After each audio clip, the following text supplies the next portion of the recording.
How's it going, guys? We are back in the video here, and this video is going to be telling you how to get a great team in NHL 24 HUT in January 2024, alright? So hopefully you guys do enjoy this video. I'm going to tell you each way to do it. Make sure you leave a like, subscribe if you have not already, and let's hop into the video right now. Starting off, I want to talk about squad battles, okay? And talking about squad battles, what I want you guys to do when it comes to squad battles, especially if you're new to the game, it's a good way to start, to try to earn packs, earn coins. You want to at least, I would say, at least shoot for probably Elite 3 each week, because you're guaranteeing yourself 10,000 coins. I believe it's, 14 squad battle collectibles or something like that, which is pretty good. Right? You can get multiple packs and tradable. That's the very good thing about squad battles, is that it's guaranteed tradable packs. And what I want you guys to do is to sell all your cards you pull from packs. Like I'm talking 82s, 81s. And the reason why is because you'd be surprised, but you can really make a lot of coins by just selling everything from every pack. Like, it's actually kind of crazy. You really wouldn't think, but yes, you can really make a ton of coins by doing that. So, for me, guys, I think it's something you should absolutely consider doing. But yeah, squad battles is actually really nice rewards. It really is. But let's move on to the next thing here. Thing is objectives. Objectives are actually very, very good. And the reason why I say that is because you can get tons of power-up collectibles, alright? So especially from the HUTverse week 1 and 2. So you can actually get 10 total power-up collectibles, 5 from each week. So, and you probably are saying it's a little bit daunting as well, seeing the games played and all that good stuff. But I'll tell you how you can do that in a rather quick fashion. Another thing here, though, guys, is basically the Team of the Year as well, though. You can get up to 15 Team of the Year collectibles. Man, it's the same thing. You just got to have a lot of HUTverse cards in your lineup. And once you do that, it'll go a lot quicker. It'll be a lot easier to do these objectives here as well. So, to me, it's worth it. It really is. And again, it's 10 power-up collectibles. And what can you do with those power-up collectibles, you guys might be wondering? Well, you can turn them into Master Set player items. And what are Master Set player items? Well, those are some top-tier cards for the most part. Right now, you can make the HUTverse card, right? And those are actually some really good cards, too. So you can come pretty close to maxing it, I'm pretty sure, with just the free power-up collectibles. So that's very nice. And how do you get those objectives done, you might be wondering? Well, squad battles. And what you want to do, though, before you even play squad battles, is you want to make all possible HUTverse cards 83 overall. Don't max them out. Don't power them up. Get all of them in your lineup: Ovechkin, O'Reilly, Burns, Ekblad, and Pronger. Once you have them in your lineup, you're going to go to squad battles here, and you want to go to the opponent selection, go on rookie, and then put it on 2-minute periods. And yes, it's very boring, don't get me wrong, but listen to a podcast, do something like that, and realistically, you're going to see time fly by, and it's worth it. It's worth it, guys. It's probably take about 2 hours or so to complete all the objectives, really.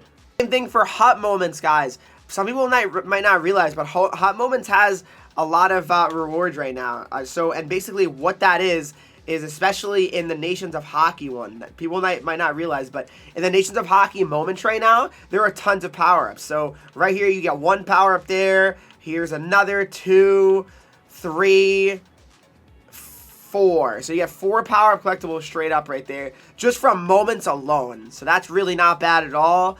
Another thing people might not realize as well is in the live moments here now. They've actually been releasing some new live moments, and as you can see, they're giving more live moment collectibles, 3, 6, 12, 15 for that one.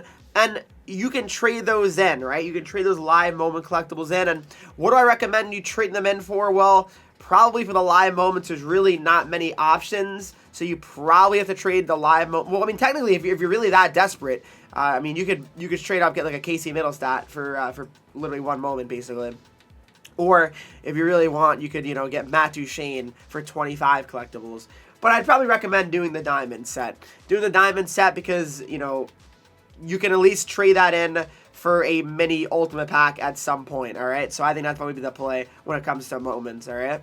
Next up is Rivals, alright? So Rivals, a big thing in Rivals is this, guys. So I always recommend taking untradeable, though, for the most part. I think untradables are always the best way to go about it. But I will say this. If you're someone that's looking to buy specific cards, you're trying to save up coins for something specifically, you gotta take coins as a Rivals reward. You do, right? So for me, I'm in Division 1, so for sure it's a little bit different, the rewards. But right now, as you can see here, I have, 62,000 coins here in platinum if I wanted to take that each week. Diamond is 75k. So let's just say, for argument's sake, that I finish in diamond each week for the next 4 weeks, guys. That would add up. I mean, that would simply add up if I took coins every time. That would add up to 300,000 coins. So I could be technically making 300,000 coins per month, and that is absolutely crazy if you think about it, right? Like, imagine that. Imagine that. 300,000 is all I can say. All right, and that is really a lot of coins. So if you're looking to take coins, obviously Rivals is really like the best way to probably make coins, you know, every week, guaranteed a certain amount, right? When it comes to Hut Champs here as well, Hut Champs, you know, what do I recommend you guys doing with your collectibles? Well, I would say this. I mean, you should definitely have a lot of power-up players, you know, potentially, if you want to do this method, all right? It's gonna make it more, like, valuable. But basically, Hut Champs, the rewards for Hut Champs, I mean, they're pretty good here. So, essentially, you know, say you're an average to maybe below average player. You had 9 wins, right? For example, 5 Champs collectibles, all right? 10 wins is 6, 11, 7. So even if you go 11 and 9, you get 7, all right? So I don't know. I usually make the ultimate choice packs. That's more for content, though. But if you're someone that has a lot of power players, say you made all those, you know, Hut verse cards and you want to max them out, well, the best way to do that with your Hut Champs, say you had 5 of them, simply power collectible trade-in sets. I mean, it's boring, obviously, because it's not as fun. You know, you want to open packs, right? Everyone wants to get that big pull. But realistically, it's helping your team a lot by trading, you know, the collectibles in for power-up collectibles, because power-up collectibles are powering up your cards and making your team straight up better. I mean, that's just the reality of things. It's the way to go, realistically, with Hut Champs rewards. It's probably the best reward, because at least you're not, you know, taking a chance, you know, with any packs where you could get nothing, pretty much. But for the most part, power collectibles is probably the play if you're trying to make your team straight up better. If you're already kind of rich or whatever in Hut, I mean, go for the ultimate choice packs, probably. I would say that would probably be the best bet, at least I would think. But yes, that's what I would recommend. Tuning in my last video as well, how to get a good team, and to me, that is icon sets. So straight up, if you want certain players, it's not that bad, all right? So if you want, say, like a Joe Sakic card, yes, you still have to power them up, but you can guarantee yourself these cards for very cheap, right? And that's what's very good about these icon sets this year. So, for example, you know, if you want, let's see, if you want any of these players like Forsberg, it just costs straight up 40 gold players. It's really not bad. Paul Coffey, heck of a defenseman. His highest tier right now, he's up to an 89 overall, a 90 speed, 90 plus shot. And it's really, all you gotta do is just trade in 40 gold players. And yes, you do have to power them up. I totally understand that. But it's only gonna cost you what? 3, 5, 7, 9. And as I mentioned before, you can get 10 power-up collectibles from objectives alone. And that can literally max out Coffee for you. So realistically, that's one way you can get an 89 on your team pretty simply. You do the objectives, and then you trade in 40 gold players, and then bang, you have an 89 Coffee. It's really not that hard. But that's just one way to get a card, and icon sets are a pretty effective way to do it. Obviously, XFactor sets too. I mean, you get one per month, or you can do a reroll here as well. Pretty much, I mean, that's just only, you know, you gotta obviously understand that there's not as many good XFactors out there. I mean, the only ones I really kind of trust are Ico. I'll probably make another video on XFactors, like the end game ones, I would say right now after Team of the Year. But yeah, I would say, guys, that's probably, you know, a good way to, you know, get a power-up player just to help upgrade your team. Last one is the market, all right? So working the market, and what do I mean by working the market, all right? So essentially working the market is, there's a lot of ways, you know, you can go about that. So, you know, buying low, selling high, obviously, right? That makes sense. But something that really can be effective is this, for example. So let's see, what are 85s going for right now? So 85s are going for, let's see. All right, so they're going for at least 15,000 coins. What about 13,000? Yeah, I feel like 85s are going down a little bit in price. Maybe I'm wrong, but I feel like they're definitely down from when the men's team of the year was out. I could be wrong, though. Okay, so they're basically going for about 12K, it looks like, right? Essentially, yeah, basically 12K.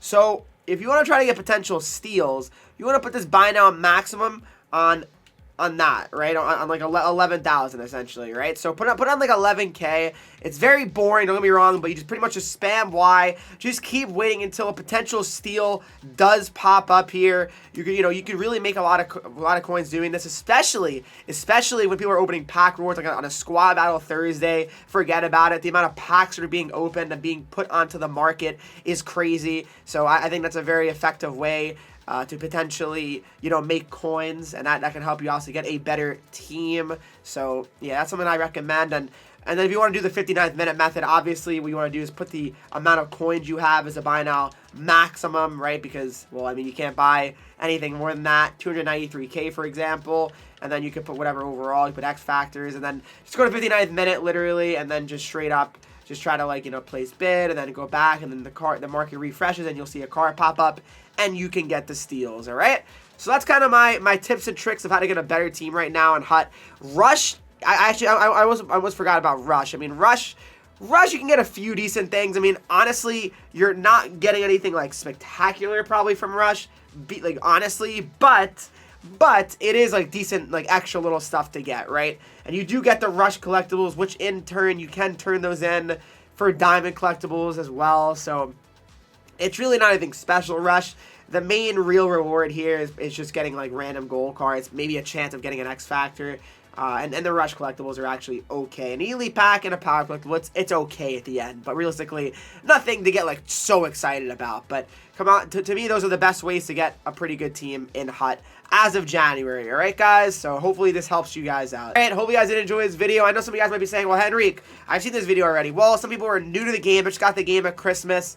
And I want to help you guys out if people are kind of new to Hut and aren't really familiar with everything, all right? So make sure you guys do leave a like, subscribe if you're not already, and follow me on Twitch, Henreek, Instagram, Twitter, TikTok, Henreek with 3 E's, and be sure to join my Discord to talk to me, followers, and subscribers of the channel. I'll see you guys all in the next video.